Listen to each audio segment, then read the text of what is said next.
कल रात जब मैं लकड़ियां काट रहा था तभी अचानक से एक शेर मेरे पीछे पड़ गया। भय और घबराहट में मैं अपनी कुल्हाड़ी वहीं छोड़कर भाग गया। अब मैं उसी कुल्हाड़ी को खोजने के लिए वापस जंगल जा रहा हूँ। आप चिंता मत करना माँ, मैं जल्दी ही वापस लौट आऊंगा। ठीक है बेटा, जा, लेकिन अपना ध्यान रखना और इधर उधर देख कर ही चलना। और एक बात याद रखना, वह जंगल परीक्षा लेता है। तुम्हारे पिताजी भी वर्षों पहले उसी जंगल में एक रहस्यमय तरीके से गायब हो गए थे, इसलिए संभल कर जाना। ठीक है माँ, मैं ध्यान रखूंगा। मैं जाता हूँ।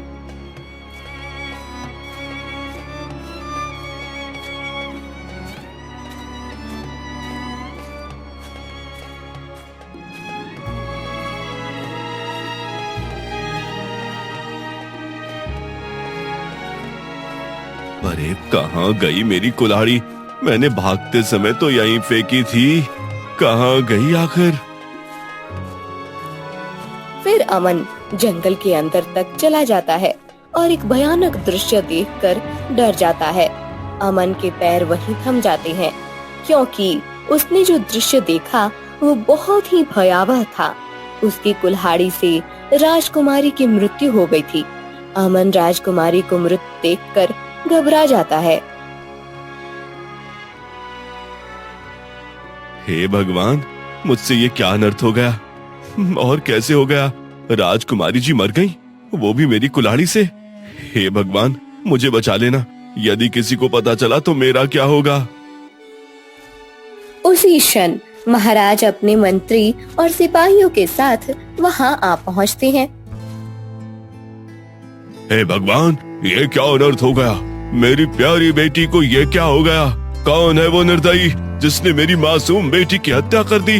वह दुष्ट कौन है जो राजकुमारी की हत्या करने का दुस्साहस कर चुका है?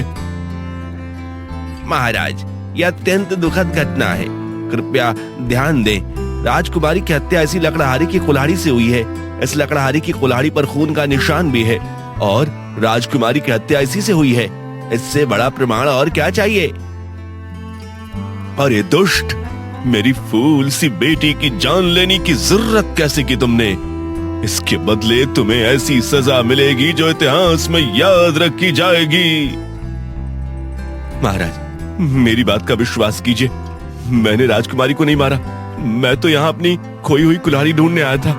महाराज, मुझे जाने दीजिए, मैंने कुछ गलत नहीं किया। महाराज अमन को बंदी बना लेते हैं और उसे राजमहल ले जाते हैं।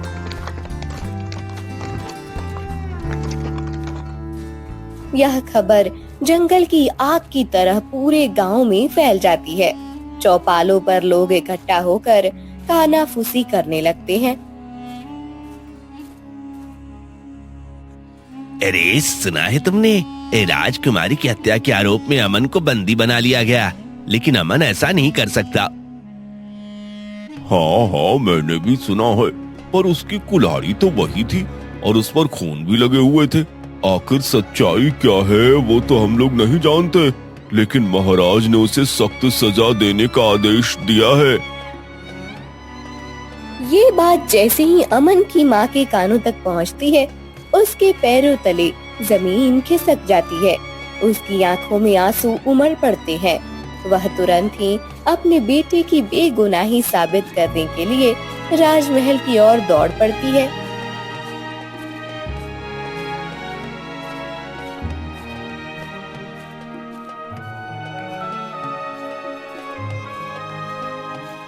महल के दरवाजे पर पहुंचते ही उसे सैनिक रोक देते हैं।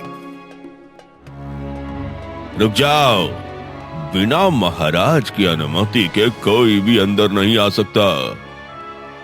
कृपा करो, मुझे बस एक बार महाराज से मिलने दो। मेरा बेटा निर्दोष है, मुझे अपनी बात कहने का मौका तो दो।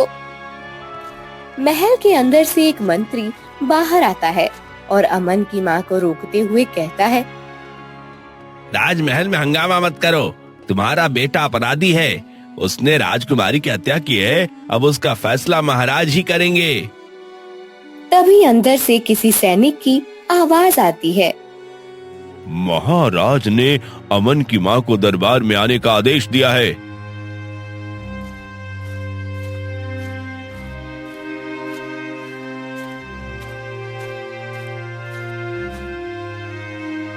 महाराज, इस महिला का पुत्र रंगे हाथों पकड़ा गया है। हमें इसे और इसके बेटे को कठोर दंड देना चाहिए। महाराज, महाराज, मैंने कुछ नहीं किया, मुझे फंसाया जा रहा है। नहीं नहीं महाराज, ये नहीं हो सकता। मेरा बेटा किसी को नहीं मार सकता। वो तो जंगल में अपनी खोई हुई कुल्हाड़ी ढूंढने गया था। तुम दोनों सच को झुठला नहीं सकते। मेरी बेटी की हत्या हुई है और अपराधी को सजा जरूर मिलेगी। महाराज, कल सुबह राजकुमारी का अंतिम संस्कार किया जाएगा। हाँ, और साथ इस माँ बेटे को एक पेड़ से बांध कर जला दिया जाएगा। अब इन दोनों को अलग अलग काल कोठरी में बंद कर दो। राज दरबार के बाहर पहरा दे रहे सिपाही आपस में बातचीत करते हैं। अरे भाई, हम क्या करेंगे? महाराज ने कहा है इन दोनों को अलग अलग कोठरी में बंद करना है, लेकिन कारागार में तो सिर्फ एक ही कोठरी खाली है। अब इन्हें अलग अलग कैसे डालें? अरे, क्या तुम भूल गए? उस काल कोठरी में एक ऐसी कोठरी भी है जहाँ एक तांत्रिक तपस्या करते करते प्राण त्याग चुका था। हाँ भाई, ये तो मैं भूल ही गया था, लेकिन याद है ना, उस तांत्रिक के कोठरी के पास कोई नहीं जाता। कल तक तो वो लड़का जीवित तो रहेगा ना? अरे हाँ, अब छोड़ो ये सब बातें, देर हो रही है, चलो दोनों को कोठरियों में बंद कर देते हैं। सिपाही अमन को उस तांत्रिक की कोठरी में और उसकी माँ सुमित्रा को दूसरी कोठरी में बंद कर देते हैं। सुमित्रा रोते हुए भगवान से प्रार्थना करने लगती है। हे भगवान, मेरा बेटा इतने सालों बाद तो कुछ कमाने लगा था। मुझे लगा था कि अब हमारे अच्छे दिन आ जाएंगे, पर मुझे क्या पता था कितना बड़ा अनर्थ हो जाएगा। अमन को तांत्रिक की कोठरी में बंद कर दिया गया था, जहाँ अंधेरा और अजीब सी ठंडक थी। अमन घबराकर अपने आप से बातें करने लगता है। हे भगवान, आपकी क्या मर्जी है? मुझे तो कुछ समझ नहीं आ रहा। मैं निर्दोष हूँ और इस अन्याय का शिकार हो रहा हूँ। हे तांत्रिक जी, आपका जीवन तो तपस्या में बीत गया, लेकिन मैं तो जीते जी ऐसी यातना को सह रहा हूँ। मैंने राजकुमारी जी को मारा तक नहीं, फिर भी मुझ पर झूठा आरोप लगा दिया गया। अब मेरे साथ साथ मेरी माँ को भी दंड दिया जा रहा है।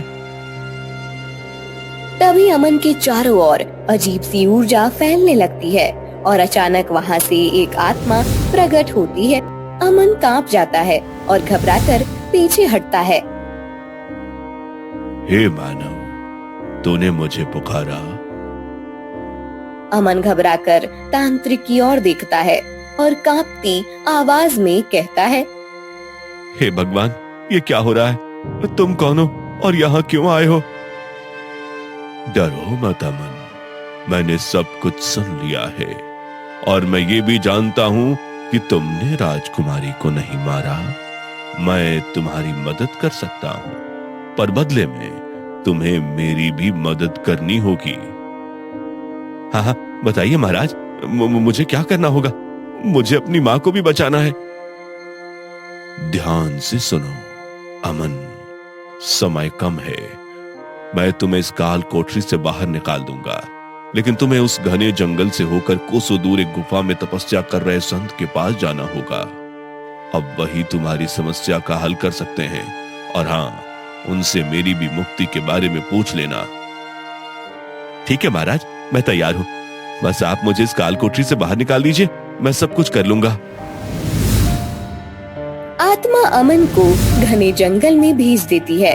अमन तेजी से चलने लगता है, क्योंकि उसके पास सिर्फ सुबह तक का समय है। कुछ देर बाद वह अचानक रुक जाता है, क्योंकि उसके सामने एक विशाल पत्थर की मूर्ति खड़ी रहती है। वो उसे देखकर हैरान हो जाता है। अरे, ये बीच रास्ते में इतनी बड़ी मूर्ति किसकी है? तभी मूर्ति अचानक बोलने लगता है। अरे कौन हो तुम और इतनी रात को जंगल में क्या कर रहे हो? अरे तुम बोल सकते हो, आखिर कौन हो तुम? अरे बेटा, अब मुझे किसी का श्राप लगा है, अब मेरी मदद करो, मुझे इस श्राप से मुक्त करो। अच्छा, मुझे माफ करें, मैं तो आपको श्राप से मुक्त नहीं कर सकता। हाँ, मैं एक तपस्वी साधु के पास जा रहा हूँ, मैं उनसे आपकी मुक्ति के बारे में पूछ लूंगा। ठीक है बेटा, तुम बहुत अच्छे हो, अपना ख्याल रखना। अमन आगे बढ़ने लगता है। अब समय बहुत कम बचा है और उसकी माँ की जान भी दांव पर लगी है। तभी उसे एक और अजीब दृश्य दिखता है। एक छोटा सा आदमी आधा जमीन में धंसा हुआ था। अमन हैरानी से उसे देखता है और खुद से बड़बड़ाने लगता है। अरे, अब ये कौन है? क्या इसे भी श्राप लगा है? हाँ भाई, तुमने सही पहचाना है, मुझे भी श्राप लगा है, मेरी मदद करो। मैं आपकी मदद कैसे कर सकता हूँ, बताइए। ये तो मुझे नहीं पता, पर जिसने मुझे श्राप दिया उसने कहा था कि एक नौजवान लड़का ही मुझे इस श्राप से मुक्त कराएगा। अच्छा, तो ठीक है, मैं एक तपस्वी साधु के पास जा रहा हूँ, वो बहुत शक्तिशाली है, तुम्हें मुक्ति जरूर मिलेगी। अभी मुझे जाना होगा, मेरे आने का इंतजार करना। इतना कहकर अमन वहाँ से आगे बढ़ जाता है। कुछ दूर चलने के बाद उसकी नजर एक पेड़ पर उड़ते फिरते एक पक्षी पर पड़ती है, जो बार बार ऊपर नीचे अजीब हरकतें कर रहा था। अमन कुछ देर उसे देखता है और सोचने लगता है, अरे, ये पक्षी इतनी अजीब हरकतें क्यों कर रहा है? क्या परेशानी है इसे? क्या मुझे इसे छोड़कर आगे बढ़ जाना चाहिए? अमन जाने की सोच रहा था, लेकिन पक्षी की अजीब हरकतें देखकर उससे पूछ ही लेता है। अरे सुनो, क्या तुम मेरी बात सुन सकते हो?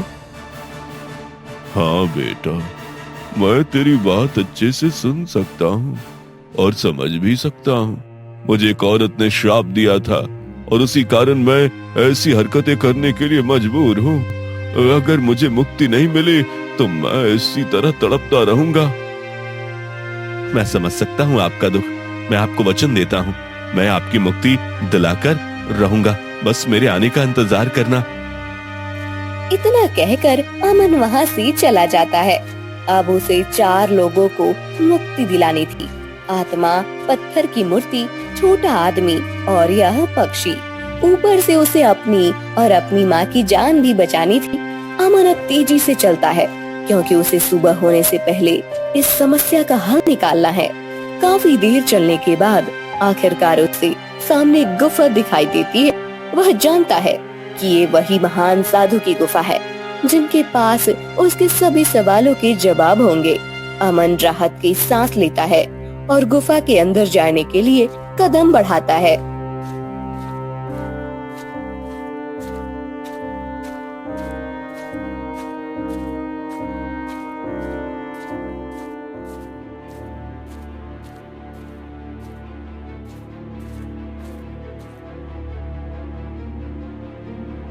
शांति रखो अमन, सब ठीक हो जाएगा। मैं तुम्हारी सारी समस्याओं को खत्म कर दूंगा। ना तुम्हारी जान जाएगी, ना तुम्हारी माँ की, लेकिन तुम्हें मेरे बताए अनुसार कार्य करना होगा। जी महाराज, आप जैसा कहेंगे वैसा मैं करूंगा। साधु अमन को एक विशेष अनुष्ठान और उपाय बताते हैं। इसके बाद अमन तुरंत वहाँ से निकल पड़ता है, क्योंकि उसे समय रहते चारों प्राणियों को मुक्ति दिलानी है और अपनी माँ को भी बचाना है। सबसे पहले वह उस पक्षी के पास पहुँचता है, जो पेड़ के ऊपर चक्कर काट रहा था। बेटा अमन, क्या तुम्हें मेरी मुक्ति का मार्ग मिला? हाँ, आप चिंता मत कीजिए, मुझे पता लग गया है कि आपको कैसे मुक्ति मिलेगी। जिस पेड़ के ऊपर आप उड़ रहे हैं, उसके नीचे कुछ हड्डियां दफन हैं, बस उन्हें निकाल कर जलाना होगा और आप मुक्त हो जाओगे।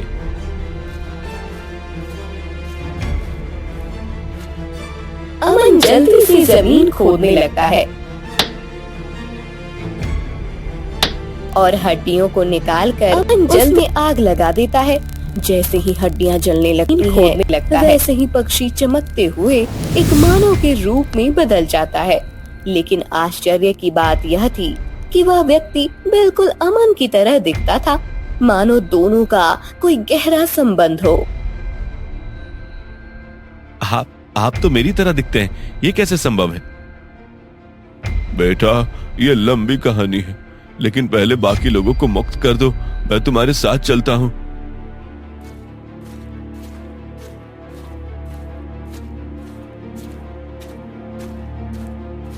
अमन अब उस छोटे धड़ वाले मनुष्य के पास पहुंचता है।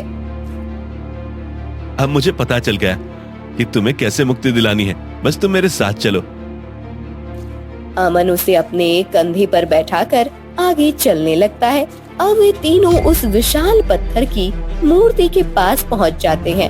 अमन जानता था कि अब अगली मुक्ति का समय आ चुका है। वह ध्यान से मूर्ति की ओर देखता है और कहता है, अब मैं जानता हूँ कि आपको कैसे श्राप से मुक्त किया जा सकता है। अमन, हमें क्या करना है?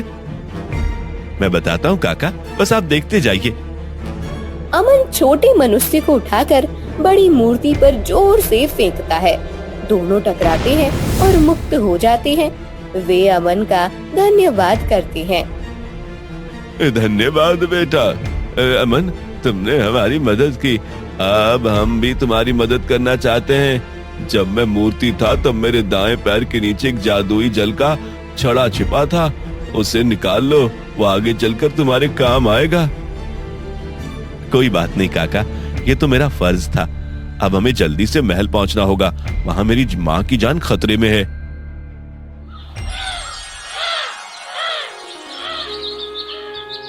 राज्य में राजकुमारी के अंतिम संस्कार की तैयारियां चल रही हैं। अमन की मां को एक पेड़ से बांध दिया गया है।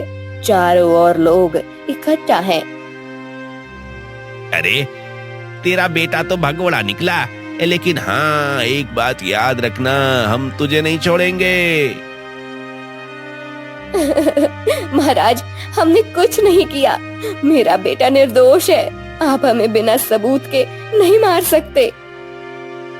अच्छा, लेकिन जहां मेरी बेटी मृत अवस्था में पाई गई थी, वहां तुम्हारा बेटा ही खड़ा था।